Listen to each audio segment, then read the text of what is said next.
আটটা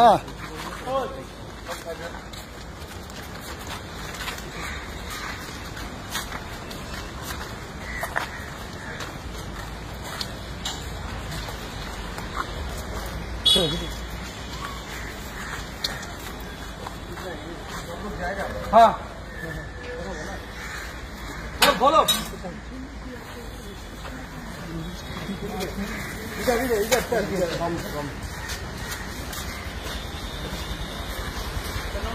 ভালো আছে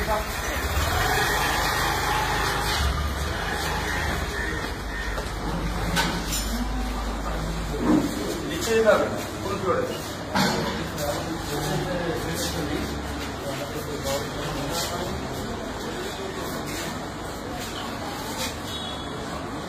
কোন ফ্লোরে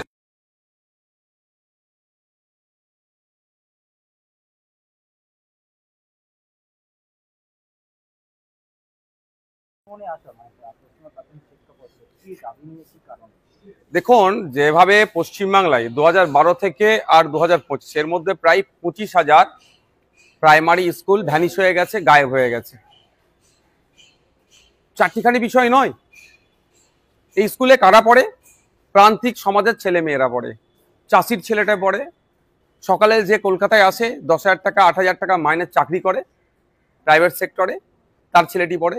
যে কলকাতা ওলা উবের চালায় তার ছেলেটি পড়ে। যে জোম্যাটো সুইগি বা এই ধরনের যারা গিগ ওয়ার্কার্স যারা আছে তাদের ছেলেপুলেরা পড়ে। আর্থিকভাবে যারা দুর্বল তাদের ছেলেগুলো এখানে পড়ে। সেই স্কুলগুলো প্রায় 25,000 বন্ধ হয়ে গিয়েছে। এই স্কুলগুলো খুলতে হবে। প্রাথমিক শিক্ষা বিষয়ে জোর দিতে হবে এই বিষয় নিয়ে। আর এই বর্তমানে যে 49,000 স্কুল আছে প্রাথমিক স্কুল, প্রায় 1.5 লক্ষর কাছাকাছি শূন্য পদ আছে। আমরা সেটা চাইছি দ্রুততার সাথে সেটা পূরণ করা হোক। গতকালকে আমরা দেখলাম যে 13,421 ভ্যাকান্সি করেছে, আর 2023-এ যারা টেট দিয়েছে তাদের রেজাল্ট আউট করেছে।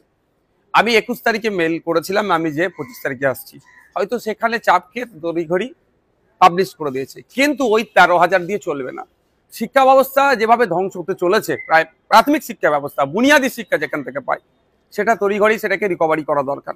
ইমিডিয়েট 50,000 ভ্যাকান্সি ঘোষণা করতে হবে সেই বিষয়ে কথা বলার জন্য। কারণ আপনারা জানেন আমাদের গৌতম বাবু যখন চার্জ নিয়েছিলেন তারপরেই প্রেস করে অনেক কথা শুনিয়েছিলেন।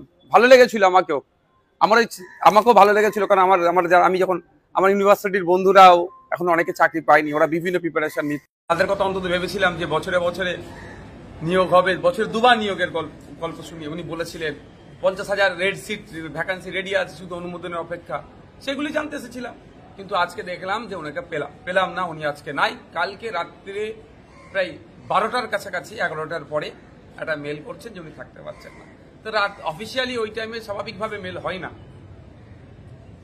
তাহলে কি আমাদের দপ্তর এত কাজ করছে, দিন রাত কাজ করে যাচ্ছে? প্রথম কথা তো আমাদের যারা স্টাফ আছে এখানে, আমি এদের প্রতি সহমর্মিতা জানাবো, এদের সাথে আমার কোনো বিতর্ক নাই। দরকার 25 জন স্টাফ, আছে 5 জন, এমনি এদেরকে কাজ বেশি করতে হয়। আবার রাত 11টায় আবার মেল করছে, মানে কত বেশি কাজ করছে। পালিয়ে বেড়াচ্ছে নাকি তাও বলতে পারবো না।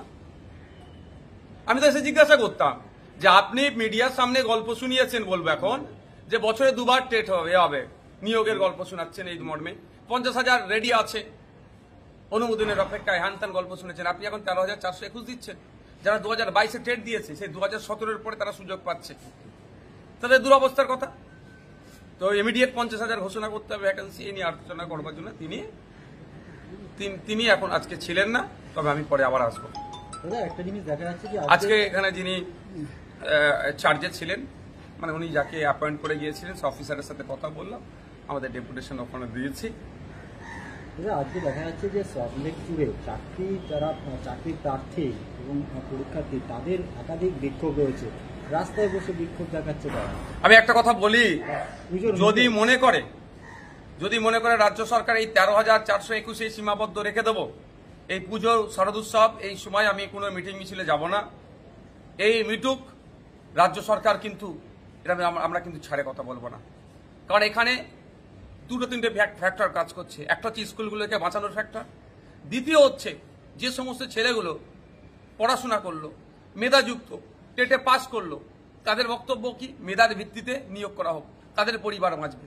শুধু তাদের পরিবার বাঁচবে না, ওই পরিবারটা বাঁচলে তার পাশের পরিবারটাও বাঁচবে।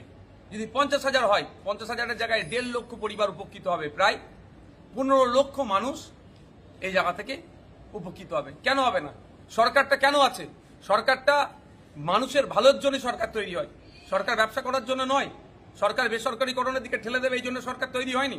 স্কুলগুলোকে বন্ধ করে বেসরকারি করাচ্ছে যে চক্রান্ত চলছে, এটা আমরা হতে দেব না। আমি আবারও বলে যাচ্ছি, এখানে মিডিয়ার মাধ্যমে শুনতে পাবে, আইবি ডিআরবি লোকজন আছে, তার মাধ্যমেও আমি শোনাতে চাইছি। পুজোর পরেই আমরা একটা দিন অপেক্ষা করব। যদি ভ্যাকান্সি না বাড়ায়, এই 13,000-এই যদি তারা মনে করে রিজিট থাকবো, তাহলে আমরা কিন্তু বৃহত্তর আন্দোলনে নামবো। দাদা, কারণ আমাদের দেয়ালে পেট থেকে গিয়েছে। চন্দ্রনাথ সিনহা আজকে ইডি দপ্তরে আমি এইটা এই বাইরে গিয়ে বলি এই প্রসঙ্গ। ঠিক আছে।